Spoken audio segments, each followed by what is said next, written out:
खरंच कोणतीही मशीन न वापरता फक्त रेग्युलर लागणारी कॉफी, साखर आणि दुधामध्ये ही कॅपेचिनो अगदी कॅफे स्टाईल आपण इथे कॉफी बनवलेली आहे. कुठलीही एक्स्ट्राची मेहनत नाही, कुठलंही एक्स्ट्राचं सामान नाही किंवा कुठलीही एक्स्ट्राची मशिनरी नाहीत.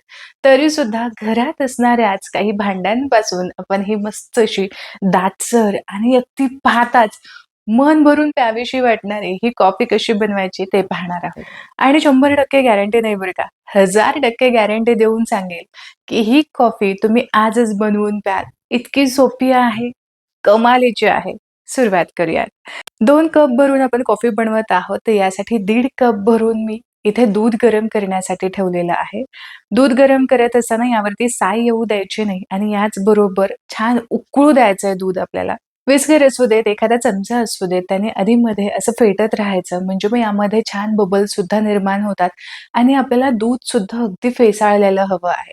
त्यामुळेच आपल्या ज्या कॉफीला एकदम मस्त असं टेक्स्चर येतं. आपल्याला अतिशय दाटसर अशी मस्त क्रीम असणारी कॉफी बनवायची आहे. यासाठी आपल्याला लागेल एक उभा ग्लास. आता ग्लासमध्ये आपल्याला सगळ्यात आधी साखर घालायची आहे. 2 लोकांसाठी मी बनवत आहे. यासाठी आपल्याला बरोबर 4 चमचे भरून साखर घ्यायची. ही परफेक्ट गोडीला होते. खूप जास्त म्हणजे जर तुम्ही कॅफेमध्ये कॅपुचिनो पिली असेल, तर ती बरीचशी अशी कडवट लागते आणि आपण यामध्ये भरपूर साखर घालतो. पण मग जर तुम्हाला साखर थोडीशी कमी जास्त करायची असेल, तर तुम्ही नक्कीच करू शकता. आता यासाठी बरोबर 2 चमचे भरून इथे मी कॉफी घेतलेली आहे किंवा ₹2 वाले जे पाउच मिळतात की नाही, असे 4 पाउच तुम्ही यामध्ये घालू शकता. जितकी आपण साखर घेतली तितकंच यामध्ये पाणी घालायचंय. म्हणजे 4 चमचे भरून साखर घेतली असेल, तर 4 चमचे भरूनच आपल्याला यामध्ये कोमट पाणी घालायचंय. आता बघा, आपल्या सगळ्यांकडेच अशा प्रकारचा व्हिस्कर असतोच आणि हा व्हिस्कर या ग्लासमध्ये अगदी सहज जायला हवा, इतपत असा हा व्हिस्कर आपल्याला हवा आहे. व्हिस्कर तुमच्याकडे नसेल तर काय करायचं, तर इथे तुम्ही काटा चमचा सुद्धा वापरू शकता. काटा चमच्याने सुद्धा अगदी परफेक्ट होतं. व्हिस्करपेक्षा थोडासा जास्त वेळ लागतो, साधारण 1-2 मिनिटं जास्त लागत असतील, पण त्याने सुद्धा अगदी व्यवस्थित होतं. व्हिस्करच्या साहाय्याने व्यवस्थित आपल्याला आधी साखर आणि जी कॉफी आहे ती पाण्यामध्ये चांगली विरघळून घ्यायची. तर या पद्धतीने सतत तुम्ही हलवत राहाल, तर अगदी अर्ध्या मिनिटाच्या आतमध्ये साखर आणि कॉफी चांगली विरघळली जाते. साखर आणि कॉफी चांगली पाण्यामध्ये विरघळली गेली, की या पद्धतीने थोडंसं जोरजोरात आपल्याला व्हिस्कर हलवत आपल्याला चांगला फेस येईपर्यंत चांगली दाटसर अशी ही कॉफी करून घ्यायची आहे. तर याला साधारण तुम्हाला 3 ते 4 मिनिट तरी लागतील. आता अगदी जवळून पाहिलं तर तुमच्या लक्षात येत असेल, की असं क्रीम सारखं याचं टेक्स्चर दिसतंय आणि हळू हे अगदी फुलायला सुरुवात झालेली आहे. खरं सांगायचं तर आत्ता फक्त 1 ते 1.5 मिनिटच झालेली असतील. 1 ते 1.5 मिनिटामध्ये छान दाटसरपणा यायला सुरुवात झालेली आहे आणि जी क्रीम आहे ती सुद्धा चांगली फुलायला सुरुवात झालेली आहे. आता यानंतर मात्र मिनिटभरामध्येच अगदी मस्त दाटसर अशी ही क्रीम तयार होईल. आत्ता फक्त इथे 2च मिनिट झालेली आहेत. बऱ्यापैकी दाटसरपणा आलाय. पण मला ना आणखीन दाटसर ही करायची आहे. यासाठी साधारण आणखीन 1-1.5 मिनिटांसाठी चांगली ही फेटून घेऊ. आणखीन 1 मिनिटभरासाठी मी हे चांगलं फेटून घेतलेलं आहे आणि आता तुम्ही या क्रीमचा दाटसरपणा बघू शकता. मस्त दाटसर अशी ही क्रीम तयार झालेली आहे. तयार झालेली ही क्रीम तुम्ही फ्रीजमध्ये सुद्धा एखाद्या डब्यामध्ये स्टोअर करून ठेवू शकता. 2 ते 3 दिवस आरामात टिकते.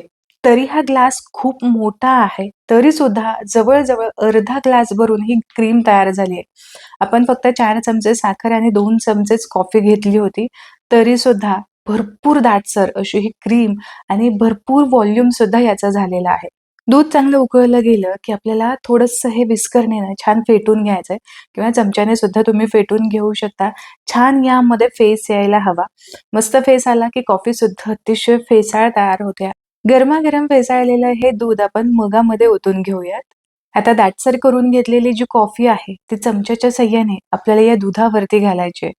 कॉफीचं, दुधाचं मी अगदी 2 लोकांसाठी पुरेल इतकं प्रमाण मी तुमच्यासोबत शेअर केलंय.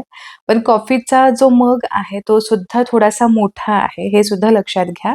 जवळ-जवळ पाऊण कप भरून दूध घ्यायचं आणि यासोबतच पाव कप भरून ही क्रीम यामध्ये घालायची. तरच तो परफेक्ट असा स्वाद येतो.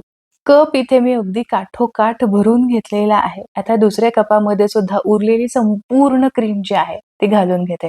खरं तर डिझाइन करणं संपूर्णपणे ऑप्शनल आहे. पण जर तुमच्याकडे चॉकलेट सिरप असेल ना, या चॉकलेट सिरपमुळे तुम्ही अतिशय सुरेख हव्या त्या डिझाइन करू शकता. जर चॉकलेट सिरप नसेल, तर तुम्ही सरळ यावरती थोडीशी कॉफी स्प्रिंकल केली ना, तरी सुद्धा खूप सुरेख दिसतं बरं का. तुम्हाला आवडेल त्या पद्धतीने तुम्ही करू शकता किंवा नुसतीच अशी सुद्धा पिली, तरी सुद्धा खूप सुरेख लागते. दोन्ही कपावरती असे राउंड मारून घेतलेले आहेत. आता टूथपिक घ्यायची. आता याने आपल्याला अशा प्रकारे याची पानं काढायची आहेत.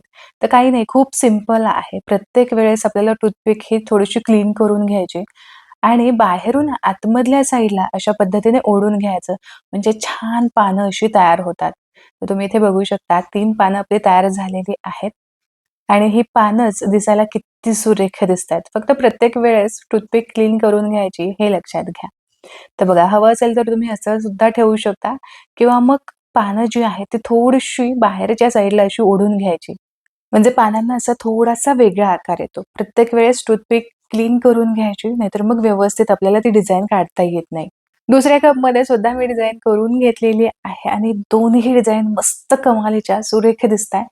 पाहताच पटकन हा कप उचलून प्यावासा वाटतोय ना, तर वाट कसली पाहताय? पटकन ही रेसिपी तुम्ही आजच्या आज करून पहा.